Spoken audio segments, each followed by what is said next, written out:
إن أعجبك الفيديو لا تنسى الإعجاب بالفيديو والاشتراك في القناة.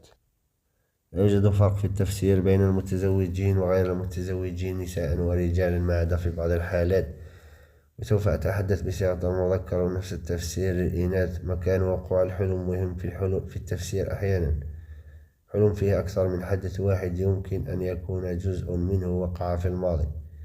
رؤية شخص يريد سرقتك وقتلته هو مشكلة ستقع لك قريبا وتزول قبل أن تتطور أو ستقضي عليها أنت. وممكن هذا الشخص الذي قتلته هو السبب في المشكلة التي ستقع لك إذا تتوقع ذلك في الواقع.